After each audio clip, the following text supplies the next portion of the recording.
우리가 부른 찬양을 함께 부르고 말씀을 듣도록 하겠습니다. 요나서 4장 6절부터 11절. 주 하나님이 박넝쿨을 마련하셨다. 주님께서는 그것이 자라올라 요나의 머리 위에 그늘이 지게 하여 그를 편하게 해주셨다. 박넝쿨 때문에 요나는 기분이 무척 좋았다. 그러나 다음날 동이 들 무렵 하나님이 벌레를 한 마리 마련하셨는데 그것이 박넝쿨을 쏟아버리니 그 식물이 시들고 말았다. 해가 뜨자 하나님이 찌는 듯이 뜨거운 동통을 마련하셨다. 햇볕이 요나의 머리 위에 내리쬐니 그는 기력을 잃고 죽기를 작정하면서 말하였다. 이렇게 하느니 차라리 죽는 것이 더 낫겠습니다. 하나님이 요나에게 말씀하셨다. 박넝쿨이 죽었다고 내가 이렇게 화를 내는 것이 옳으냐? 요나가 대답하였다. 옳다 뿐이겠습니까? 저는 화가 나서 죽겠습니다. 주님께서 말씀하셨다. 내가 수고하지도 않았고 내가 키운 것도 아니며 그저 하룻밤 사이에 자라났다가 하룻밤 사이에 죽어버린 이 식물을 내가 이처럼 하는데 하물며 저를 가릴 줄 모르는 사람들이 12만 명도 더 되고 짐승들도 수없이 많은 이 큰 성읍 니느웨를 어찌 내가 아끼지 않겠느냐. 아멘. 우리 함께 5월의 찬양을 함께 부르도록 하겠습니다.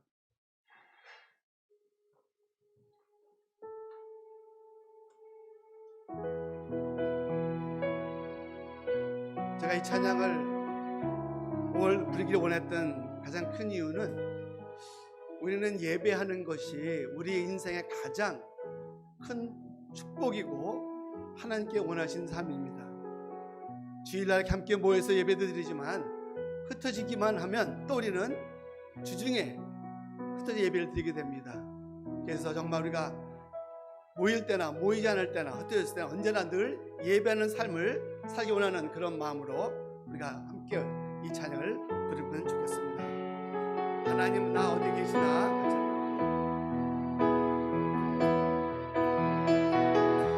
하나님 어디에 나 계시죠? 교회와 가정 학교와 일 더해도 하나님 이름 부르는 그곳에 주 계시니 그곳이 바로 교회라. 내가 선 그곳이 어디라도 여전히 주님 나와 함께 계시니 하나님 이름 부르며 살리 내 안에 주 계시니 우리가 바로 교회라. 우리 모여서 예배하고 흩어져서 예배해요. 우리 어디 있든지 하나님 함께 하시니 우리 모여서 예배하고 흩어져서 예배해요. 우리 어디 있든지 오직 주님만 예배합니다. 내가 선 곳이 내가 선 그곳이 어디라도 여전히 주님 나와 함께 하시니 하나님 이름 부르며 살리 내 안에 주 계시니 우리가 바로 교회라. 우리 모여서 예배하고 흩어져서 예배해요. 우리 어디 있든지 하나님 함께 하시니 우리 모여서 예배하고 흩어져서 예배해요. 우리 어디 있든지 오직 주님 주님만 예배합니다. 우리 모여서 예배하고 우리 모여서 예배하고 흩어져서 예배해요. 우리 어디에 있든지 하나님 함께 하시니 우리 모여서 예배하고 흩어져서 예배해요. 우리 어디에 있든지 오직 주님만 예배합니다. 우리 주님만 예배합니다. 오직 주님만 예배합니다. 오직 주님만 예배합니다. 잠깐 기도합니다. 하나님, 이제 하나님 말씀을 듣기를 원합니다. 말씀하여 주시옵소서. 말씀을 전하는 장 목사님, 성령께서 기름 부어 주시고 장 목사님을 통해 주신 그 메시지가 내게 주는 메시지가 되어달라고 이 시간 잠깐 말씀을 위해서 기도합니다. 하나님 아버지, 감사합니다. 주님, 이 시간 성령께서 함께해 주셔서 아버지 예배게 도우시고 은혜로 말씀 되게 도우시고 성령 말씀하여 주셔서 정말 하나의 그 말씀을 듣고 그 말씀에 순종하는 그 귀한 은혜 하여 주시옵소서. 그런 시간 바랍니다. 오늘 그리고 감사드리고 역사하여 주시고 감사드립니다. 감사드리고 주시옵소서. 감사드립니다. 하나님 시험을 갔으나 그런 시간 됐으나 꼭 도와주시옵소서. 하나님 아버지의 주님의 말씀을 듣기를 원합니다. 주님 말씀하여 주시옵소서.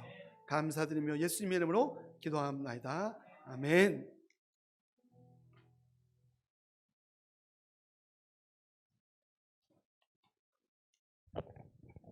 네, 할렐루야, 반갑습니다.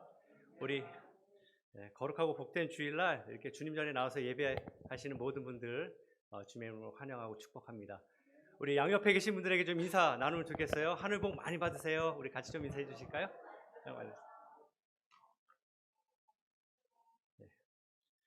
네, 저는 오늘 어찌 내가 아끼지 않겠느냐라는 제목으로 하나님 말씀 함께 전하도록 하겠습니다.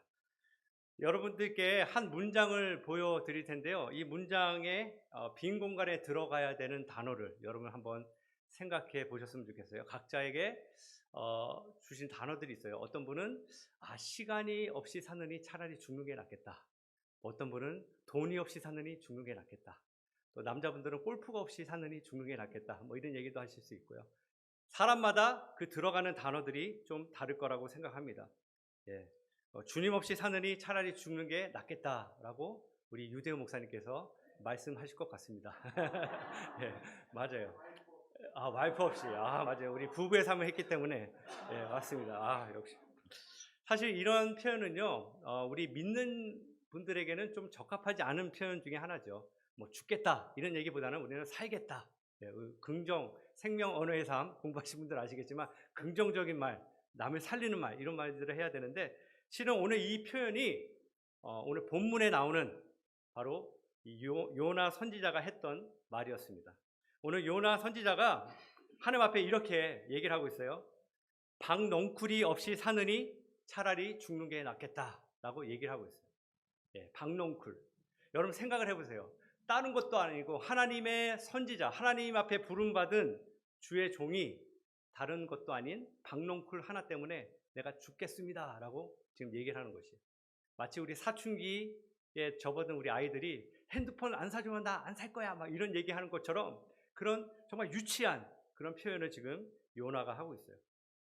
이 요나 선지자가 왜 이런 표현을 했을까? 그 내막을 가만히 살펴보면 한 가지의 원인이 있었어요. 그것은 본인이 생각할 때에 하나님이 불공평하게 지금 일을 진행하고 계시다라고 생각했기 때문에 그렇습니다. 하나님이 반드시 이들을 멸망시키고 하나님의 공의가 실현돼야 되는데 하나님이 그들을 그냥 용서해주는, 마치 하나님의 공의가 실현되지 않는 그런 답답함을 느꼈기 때문에 그렇다는 거죠. 얼마 전에 제가 한국 뉴스를 보니까요, 한국에서 이 촉법 소년들에 대한 문제가 있는 것을 제가 이렇게 기사를 통해서 봤었어요.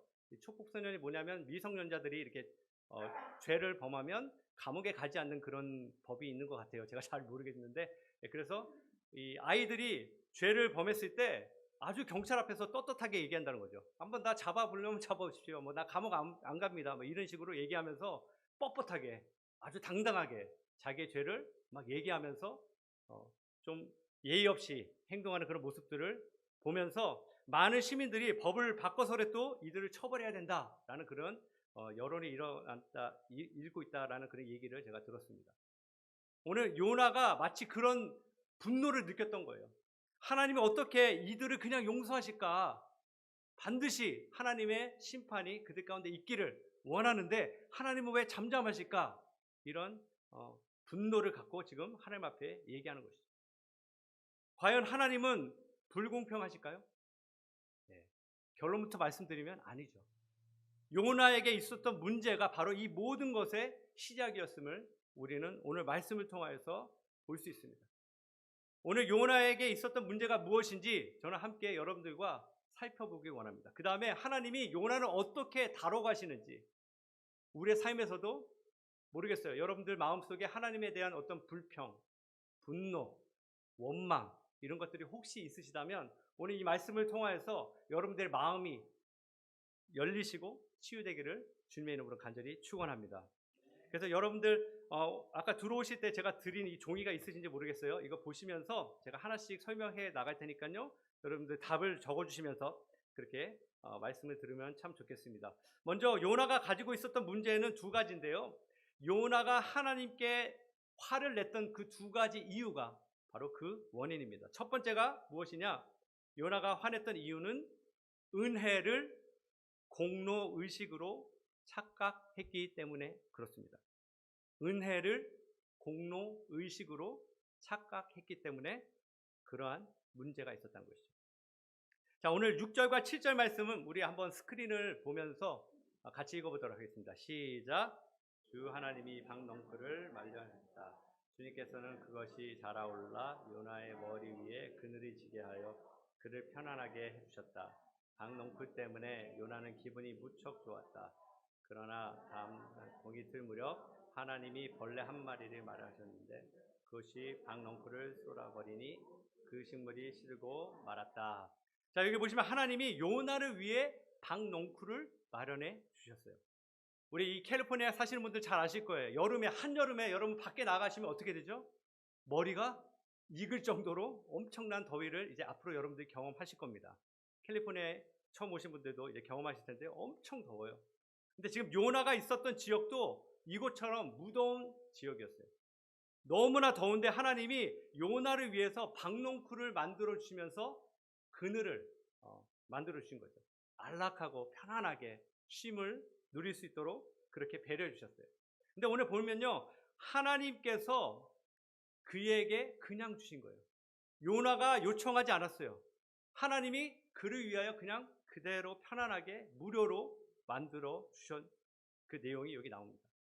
당연히 자기가 받을 자격이 있어서 주신 것이 아니라 하나님이 그냥 주신 거죠. 이걸 다른 말로 은혜라고 합니다.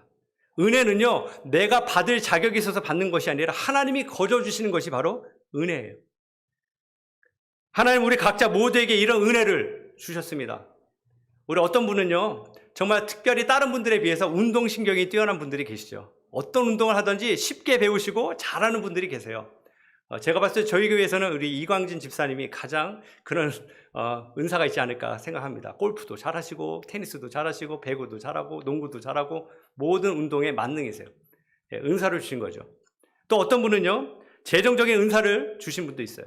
하는 일들마다 비즈니스마다 대박을 터뜨리는 그런 분들이 계십니다. 저희 목장에도 어떤 한 형제님이 그런 분이 계신데 아주 잘 되세요. 할 때마다. 그런 분이 있고요. 어떤 분은 또 가족 가운데 좋은 분들, 나는 좀 약간 부족하고 연약하지만 우리 가족의 좋은 분들 때문에 인맥을 통해서 또 잘 되는 그런 분들도 계십니다. 어떤 사람은요, 태어났는데 아빠가 장동건이고 엄마가 고소영인 경우도 있습니다. 예, 얼마나 비주얼이 잘생겼겠어요. 이쁘고. 이런 사람도 하나님께서 주신 은혜죠. 그러니까 내가 원해서 된 것이 아니라 하나님이 그냥 우리에게 주신 거예요. 이게 바로 은혜입니다. 근데 문제는 뭐냐면 이 은혜를 내가 얻어낸 것처럼 생각할 때부터 문제가 되는 거예요. 은혜를 마치 내가 자격이 있고 내가 스스로 노력해서 얻어낸 거야 라고 생각하는 그 순간부터 모든 게 다 바뀌기 시작해요.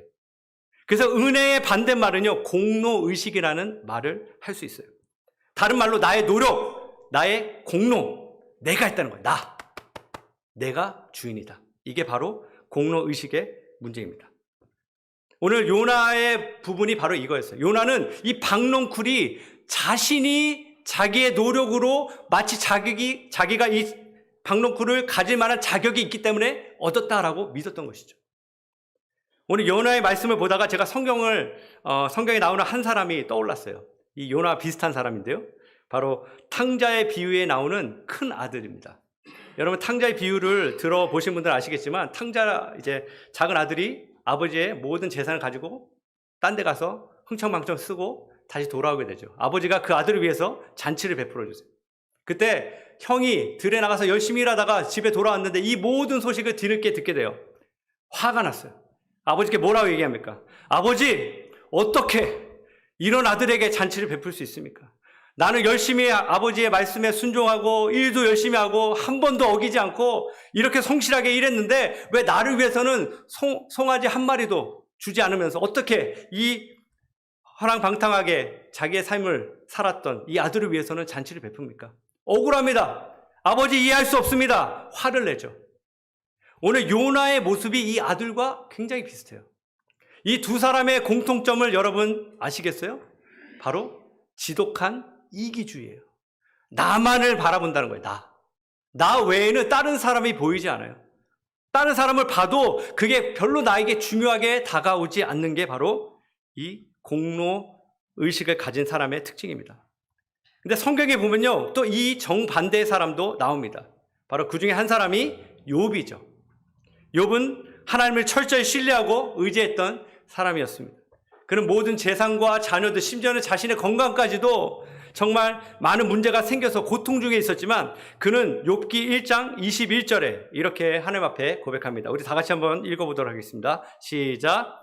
이렇게 말하였다. 모태에서 빈손으로 태어났으니 죽을 때도 빈손으로 돌아갈 것입니다. 주신 분도 주님이시요 가져가신 분도 주님이시니 주님의 이름을 찬양할 뿐입니다. 아멘. 지금 욥은 하루아침에 모든 것을 다 잃어버렸어요. 여러분 한번 상상해 보세요. 나의 자식들, 나의 재산, 내 건강, 내가 갖고 있는 모든 게 한순간에 다 없어진 거예요. 근데 더 힘든 건 뭐냐면 왜 없어졌는지 원인을 모른다는 거죠.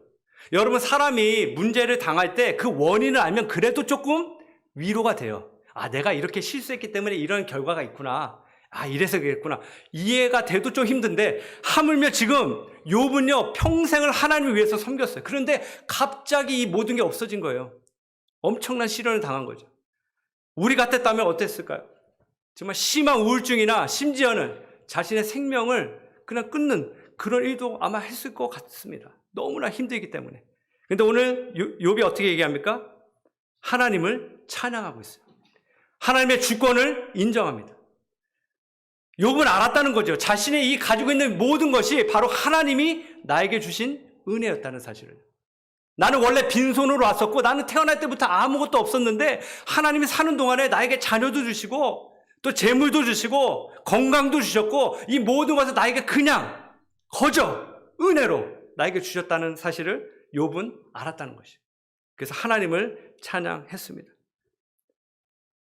하나님의 은혜를 아는 사람은요 감사를 한다는 것이죠. 지난 3주 전에 저희 가족이 다 같이 코로나에 감염됐습니다. 그렇게 열심히 조심해서 지냈는데 결국 마지막 끝에 저희가 다 같이 무너졌어요. 코로나에. 그래서 저희 큰아들이 먼저 걸리고 제가 걸리고 이제 저희 5명이 다 걸렸는데요. 그때 한 2주 정도 이제 격리하고 그다음 이제 지금은 다 나았습니다. 그때 어떤 일이 있었냐면 코로나 바로 걸리기 전에 저희가 실은 저희 집에서 이제 같이 주일 예배를 드리려고 2주 정도 예배를 제가 다 준비하고 있었어요. 철저하게. 이제 설교도 다 준비하고 찬양도 준비하고 이제 예배를 잘 드려야 되겠다. 그래서 딱 만반의 준비를 하고 있었는데 갑자기 코로나가 딱 걸린 거예요. 금요일 날.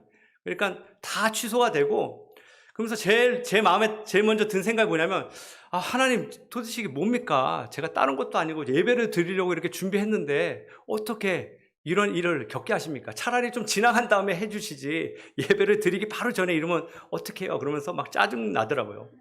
화가 나고. 그래서 그냥 아프다는 핑계로 예배도 안 드리고 기도 말씀도 제대로 안 하고 잠만 자고 밥만 먹고 그래서 살만 쪘어요. 예, 그래서 그런 식으로 이제 시간 지나다가 조금 나아진 다음에 제가 이제 말씀을 읽고 기도하는데요. 그날 아침이었어요. 제가 기도하는데 하나님이 갑자기 그런 마음에 감동을 주시는 거예요. 너는 그동안 누구를 위해서 예배했냐? 라는 그런 질문이 오는 거예요. 근데 그 질문에 너무 제가 너무 많이 찔렸어요. 그 질문을 받는 순간 제가 할 말이 없더라고요. 실은 이 모든 열정과 열심이 다 나를 위한 섬김이었더라고요. 이 예배도 이렇게 열심히 준비한 것도 찬양하는 것도 이 사역도 모든 게 다 하나님의 이름을 걸긴 했지만 결국 하나님이 아닌 나를 위한 나의 유익을 위해서 이렇게 하고 있었음을 정말 하나님이 깨닫게 해주시면서 얼마나 제가 많이 또 회개하고 또 주님 앞에서 돌이켰는지 모릅니다. 하나님께서 우리에게 이러한 은혜를 주시는 것 같아요. 공로의식이 아니라 하나님의 은혜를 기억하라는 거죠. 그래서 은혜를 공로의식으로 착각하지 않기 위해서 한 가지 방법이 있는 것 같아요. 그건 뭐냐면 여러분 나눠드린 그 종이에 하나님께 감사하는 거예요. 감사. 예, 여러분 매사에 감사하시면 돼요. 어떠한 이 환경 속에 있든지 어떠한 문제가 우리 가운데 있든지 간에 먼저 주님 앞에 감사하시면 그때부터 하나님께서 우리 가운데 역사하실 줄 분명히 믿습니다. 그래서 적용 질문으로 현재 내가 공로의식으로 착각하는 것이 무엇인가 한번 여러분 스스로 생각해 보셨으면 좋겠어요. 또 하나님께서 주신 은혜가 무엇인지 좀 돌아보시고 또 여러분들 스스로가 하나님 앞에 정말 감사의 고백을 하시는 저와 여러분 모두가 되기를 주님의 이름으로 축원합니다. 우리 두 번째로 우리 요나가 화를 냈던 이유, 그에게 있었던 문제는 무엇이냐? 나의 생각을 하나님의 생각으로 착각했다는 것이에요.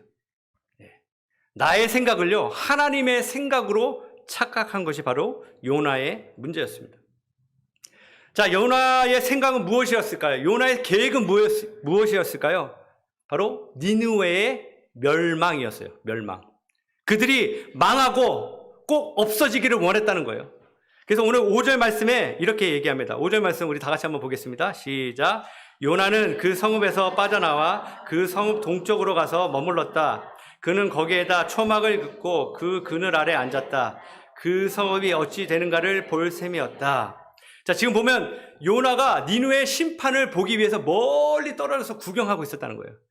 여러분 이게 뉴스에서 TV에서 가끔가다 그런 장면들이 나오는데 큰 오래된 빌딩을 이제 무너뜨리기 위해서 왜 폭파시키는 그런 일들이 있잖아요. 그러면 막 사람들이 밖에 서가지고 폭파될 때 막 박수치고 그러잖아요. 사진 찍고요. 그것처럼 지금 요나가 그렇게 있는 거예요. 밖에 멀리 서가지고 자 이제 하나님이 니느웨를 멸망시키는 거구나. 신난다. 막 이제 그런 마음으로 이제 기다리는 거죠. 근데 하나님은 어떻게 생각하셨어요? 니느웨의 회복과 회개를 원하셨다는 거예요. 하나님의 생각과 요나의 생각은 이렇게 정반대였다는 것입니다. 우리 이사야서 55장 8절과 9절 말씀에 이런 내용이 나옵니다. 우리 다 같이 한번 읽겠습니다. 나의 생각은 너의 생각과 다르며 나의 길은 다르다. 주님께서 하신 말씀이다. 하늘이 땅보다 높듯이 나의 길은 너의 길보다 높으며 나의 생각은 너의 생각보다 높다. 아멘. 하나님의 생각은 우리와 너무나도 다르다는 거죠. 하늘이 땅보다 높은 것처럼 그렇게 높다는 거예요. 우리가 예측할 수 없다는 거예요. 우리의 생각에 맞는 것 같지만 실은 아니라는 거죠. 하나님의 생각만이 정답이고 우리에게 생명을 주는 답이라는 것이에요. 여러분 우리 삶에서도 이런 비슷한 일들을 경험하시는 것 같아요. 예를 들면 여러분들 비즈니스 하시는 우리 성도님들 잘 아실 거예요. 같은 일을 해도요, 우리 가게 주인과 일하는 직원은 정말 다릅니다. 같은 일을 해도요. 그렇죠? 마음 자세가 다르잖아요. 예. 너무나도 그 마음 상태가 주인과 일하는 분은 너무나 다른 것을 우리가 이미 아는 것처럼 지금 요나도 그랬다는 거예요. 하나님 아버지, 이 온 우주 만물을 다스리시는 천지의 주제 되시는 그 하나님 아버지의 마음을 요나는 몰랐어요. 그래서 그는 자기가 그냥 하나님 하라는 대로 맹목적으로 쫓아갑니다. 어쩔 수 없이 하라니까. 그렇지만 그것은 엄밀히 따져서 하나님 앞에 불순종하는 모습이었음을 우리는 보게 됩니다. 여러분 교회 안에도요 이런 두 부류의 사람이 있어요. 첫 번째는요, 종교인이 있습니다. 두 번째는 신앙인이 있어요. 여러분, 종교인의 특징은 무엇이냐? 바로 종교적인 행위에 집중하는 사람이에요. 그렇지만 신앙인은 어떠한 사람이냐? 바로 하나님과의 만남, 관계를 중요시하는 그런 사람이 있어요. 그래서 종교인들은요, 특징이 뭐냐면 항상 했냐 안 했냐, 비판하고 지적하는 일을 참 잘하세요. 그래서 그걸로 자기 자신도 증명하고 그걸로 하나님의 은혜를 경험한다라고 얘기합니다. 그러나 신앙인은요, 하나님의 만남에 초점을 맞춰요. 오늘 이 시간에 우리가 예배에 참석하고 있고 우리가 사역을 하고 있고 여러 가지 일들 가운데 이곳에 와 있지만 여기서도 우리가 확연히 드러나죠. 신앙인과 종교인의 차이가 나옵니다. 이 두 사람의 갈림, 어떤 기준점이 되는 것이 무엇이냐? 저는 기도의 자리라고 생각합니다. 특별히 종교인 특징을 가진 분은 기도의 자리를 참 지키기 힘들어하세요. 오히려 자기가 빨리 나가서 사역하고 일하고 이런 것들을 원하시죠. 하지만 신앙인들은 기도의 자리를 지키는 그런 특징들을 갖고 있습니다. 저도 정말 부끄럽지만 최근에 제가 종교인이었다는 사실을 깨닫는 그런 사건이 있었습니다. 제가 이제 섬기는 목장이 두 개인데요. 하나는 요르단이고 한 목장은 타이완 목장입니다. 타이완 목장은 우리 청년들만 모이는 목장인데 시작한 지 한 4년 이제 좀 넘었어요. 네, 지난 4년 동안 제일 많이 참석했던 인원이 한 3명 정도였어요. 지금은 다 떠나고 우리 꿋꿋하게 한 형제만 남아서 자리를 지키고 있습니다. 제가 기도하면서 솔직히 하나님 앞에 막 그런 기도를 했어요. 하나님, 정말 언제까지 이 사역을 할 수 있을까요? 혹시 제가 이제 이 목장을 문을 닫아야 되는 거 아닐까요? 라는 그런 생각이 들었어요. 부끄럽지만 기도하면서 확신이 안 드는 거예요. 하나님이 이 청년 사역을 인도하시지 않는 그런 느낌이 들었어요. 기도하면서 불평도 하고 또 좌절도 하고 또 아무런 기대도 갖지 못하고 그냥 기도는 했지만 넋두리 같이 했어요. 그러다가 얼마 전에 우리 벤 형제가 약국에서 일을 하고 있는데요. 그 약국에서 한국 형제를 만났다는 거예요. 알게 됐다는 거예요. 그래서 같이 교제하게 됐고 얘기를 하다가 실은 이제 저희가 지금은 떨어져 있어서 줌으로 우리 목장 모임을 하고 있거든요. 근데 그 형제한테 자기가 목사님하고 이런 모임을 하고 있다라고 얘기하니까 그 형제님이 대뜸 자기도 같이 해도 되냐고 그렇게 물어봤다는 거예요. 그래서 할 수 있다고. 그래서 저희가 2주 전에 이제 그 형제님 모시고 이제 줌으로 목장 모임을 처음으로 했어요. 그래서 제가 처음 봤는데 너무 형제님이 정말 신실하고 성실하고 너무 좋더라고요. 그래서 같이 얘기하면서 기도 제목도 나누고 삶도 잠깐 나누고 하면서 정말 그동안에 둘만 하다가 같이 하니까 더 좋더라고요. 분위기도 좋고. 그래서 끝난 다음에 제가 기도하면서 그런 마음이 드는 거예요. 하나님이 마치 이런 얘기를 한 거예요. 상호야, 봐라. 내가 기도하니까 응답하지 않냐. 하나님이 나와 함께 하시는 그 사실을 하나님이 이 사건을 통해서 알려주시더라고요. 정말 제가 믿음이 없어서 의심하고 불신했지만 하나님은 그 가운데 어떤 일로, 행위로, 어떤 열매로만 바라보는 것이 아니라 하나님, 나를 구하면, 나를 만나면 너의 삶이 변화되고 내가 너의 삶 속에 역사한다는 사실을 이번 일을 통해서 저에게 알려주시는 그런 귀한 시간이 되었습니다. 그래서 사랑하는 우리 GFC 성도님들도 정말 신앙인으로 살기를 주님의 이름으로 간절히 축원합니다. 종교인이 아니라 어떤 행위만, 사역만, 일만 하는 것이 아니라 정말 주님을 더 가까이 하시는 저와 여러분 되기를 주님의 이름으로 간절히 축원합니다. 그래서 적용 질문으로 여러분들에게 동일하게 드려요. 나는 종교인인가? 아니면 나는 신앙인인가? 한번 생각해 보시고 최근 하나님의 생각과 전혀 달랐던 일 혹은 경험이 있다면 무엇인지 스스로 한번 생각해 보시고 나중에 목장에 가셨을 때 가족끼리 한번 얘기하면서 또 은혜를 나누기를 간절히 소망합니다. 자, 우리 마지막으로 그렇다면 이제 요나가 가지고 있었던 이 문제를 어떻게 하나님이 해결하시는가? 그 문제점 해결 방법이 무엇인가? 이제 그걸 얘기하고 말씀을 정리하겠습니다. 결론부터 말씀드리면 요나의 문제를 해결할 수 있는 방법은요, 하나님께 대한 경외함을 회복하는 거예요. 하나님에 대한 경외함, 이것을 회복하는 거예요. 우리 잠언 9장 10절 말씀 우리 다 같이 한번 읽어보도록 하겠습니다. 시작. 주님을 경외하는 것이 지혜의 근본이요 거룩하신 일을 아는 것이 슬기의 근본이다. 아멘. 자, 여기서 경외한다는 의미는요, 두려워한다는 의미가 포함되어 있어요. 하지만 하나님을 경외한다는 정의를 저는 이렇게 내려봅니다. 보시면요, 하나님을 향한 신뢰, 존경, 그것을 통하여서 거룩한 두려움, 이게 바로 경외함의 정의라고 생각합니다. 그러니까 단순히 무서워만 하는 것이 아니고요. 하나님을 향한 신뢰와 존경이 같이 간다는 거예요. 여러분 아마 이렇게 그런 장면을 보셔서 아실 거예요. 우리 어린 아이들이 이제 운동하는 친구인데 막 자기가 평소에 너무나도 막 보고 싶어 했던 스포츠 스타가 있을 때 그 스타를 만났을 때 그 아이들의 반응 보신 적 있죠? 막 너무나 좋아하고 막 뛰고 울고 어떤 애는 막 기절할 것 같이 막 쓰러지는 막 그런 모습들. 뭐 또 BTS 뭐 이런 우리 또 연예인들 보면 뭐 또 막 자지러지는 그런 사람들이 있는데 그런 거예요.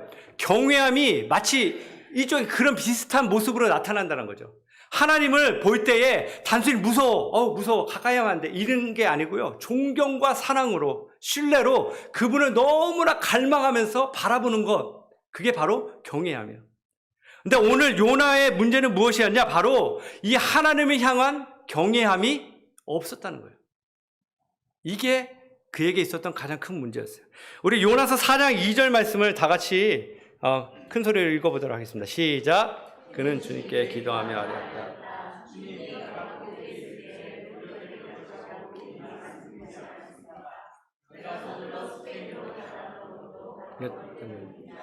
하나님은 의로우시며 자비로우시며 좀처럼 노하지 아니하시며 사랑이 한없는 분이셔서 내리시던 재앙마저 거두실 것임을 내가 알고 있었기 때문입니다.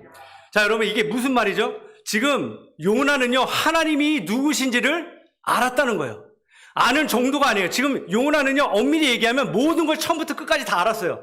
하나님이 어떤 일을 행하실 거고 이제 하나님이 이들을 용서해 주시고 이들이 회복될 것까지도 이미 그는 알았다는 거예요. 이게 엄청난 거 아니에요? 요나가 바보가 아니에요. 요나는 하나님을 경험한 사람이었어요. 하나님이 어떠한 분이신지, 이 하나님이 은혜로우시고 자비로우시고 노하기를 더디하시고 사랑이 한이 없으신 이 모든 하나님의 캐릭터를 그는 확실히 알았다는 거예요.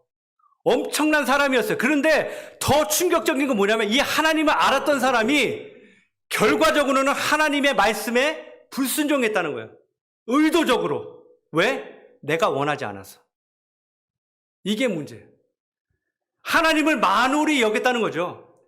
이 성경에 보면 이런 하나님을 만홀히 여겼던 선지자가 또 한 명 나옵니다.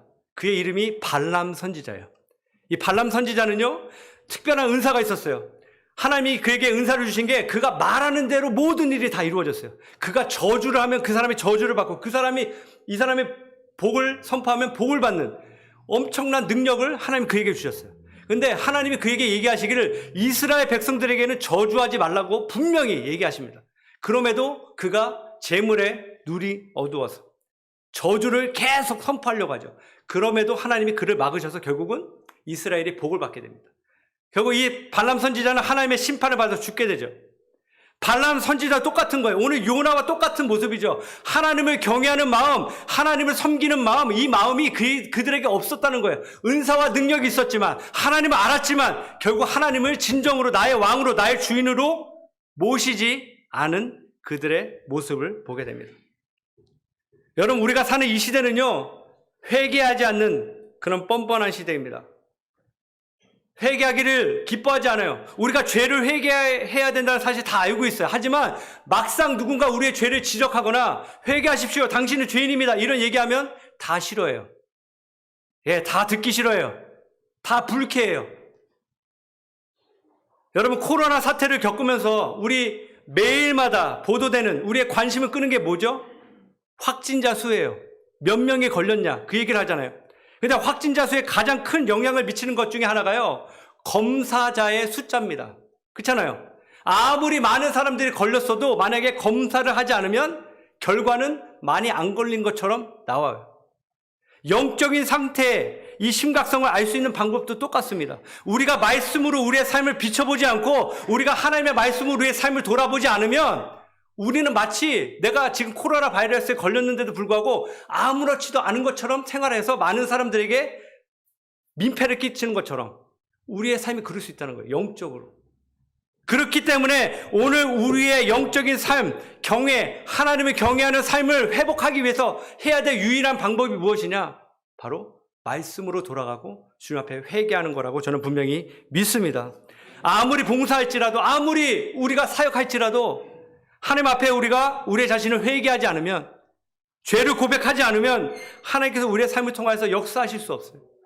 그래서 저는 마지막 질문을 여러분들에게 이렇게 던지고 싶습니다. 현재 나는 하나님을 향한 경외함이 있는가? 정말 한번 조용히 생각해 보세요. 만약 경외함을 잃어버렸다면 어떻게 그것을 회복할 수 있을지 구체적으로 한번 생각해 보시고 또 적용해 보시기를 간절히 축원합니다. 오늘이 이 미국에서 메모리얼 위켄드예요. 한국으로 따지면 아마 국군의 날 같이 생각할 수 있는데요. 많은 미국에서는 특별히 군인들이 여러 전쟁에 나가서 많은 분들이 전사하시고 또 죽어서 기리는 그 특별한 메모리얼 데이를 우리가 맞이하고 있습니다. 그래서 오늘 말씀과 연결돼서 제가 한 영상을 좀 준비했는데 이 영상을 보고 와서 돌아와서 제가 말씀을 정리하도록 하겠습니다. 이 라이언이라는 일병 한 명을 구하기 위해서 공수부대 사람들이 다 가서 죽고 몇몇 사람 남고 맨 마지막에 밀러 대위, 아까 죽은 그 대위가 마지막으로 이런 얘기를 하잖아요. Earn this. Earn this. 그게 뭐예요? 네가 누리라는 거야. 너는 소중하다는 거죠. 왜? 우리가 너를 위해서 희생했기 때문에. 가치가 있다는 거예요. 우리가 못 살았던 삶을 너가 대신 살아야 된다. 그 얘기를 하죠. 저는 이 장면을 볼 때마다 막 가슴이 뭉클해져요. 1부 예배 때도 그랬는데 오늘 2부도 좀 그런 마음이 드네요. 예수님이 우리에게 똑같은 말씀을 하셨죠. Earn this. 내가 너를 위해 십자가에서 나의 생명을 내놓는다. 그렇기 때문에 너의 삶을 주님을 위해서 살아라. 의미 있게 살아라. 나를 위해서 헛되지 않게 살아라. 그 얘기를 우리에게 해주셨습니다. 우리 GFC 성도님들도 하나님을 경외하는 마음을 회복하기를 주님의 이름으로 간절히 축원합니다. 우리가 자꾸 은혜를 생각하지 않고 원망하고 불평하는 것, 또 영혼들을 바라보지 않는 그 이유가 무엇이 있을까? 여러 가지 이유가 있겠지만요. 실은 바로 여기인 것 같아요. 십자가의 은혜가 없으면 결국 우리는 이런 모습으로 살아갈 수밖에 없는 것 같아요. 내 안에 오늘 예수 그리스도의 십자가의 은혜가 있는지, 예수님이 정말 살아서 나의 삶 속에 역사하고 계시는지, 나의 삶이 얼마나 존귀한지, 내가 잘나서가 아니라, 내가 자격이 있어서가 아니라 그 예수님이 나를 위해서 당신의 귀한 생명을 내어주셨기 때문에 그 주님을 위해서 오늘 하루도 우리의 삶을 계속 내어드리고, 또 특별히 오늘 이 제목처럼 예수 그리스도의 마음, 하나님 아버지의 마음, 어찌 내가 아끼지 않겠느냐, 이게 하나님 아버지의 마음이잖아요. 요나는 몰랐어요. 왜? 요나는 그 은혜가 없었기 때문에, 예수 그리스도의 그 은혜가 없었기 때문에, 십자가의 그 은혜를 몰랐기 때문에 나만 생각했다는 거죠. 그렇지만 십자가의 은혜가 있는 그 영혼들에게 하나님 아버지의 마음이 있습니다. 그래서 우리 주변에 믿지 않는 영혼들, 또 우리의 도움이 필요한 그 사람들을 향하여서 오늘도 주의 사랑과 복음을 증거하시는 저와 여러분 모두가 되기를 주님의 이름으로 간절히 축원합니다.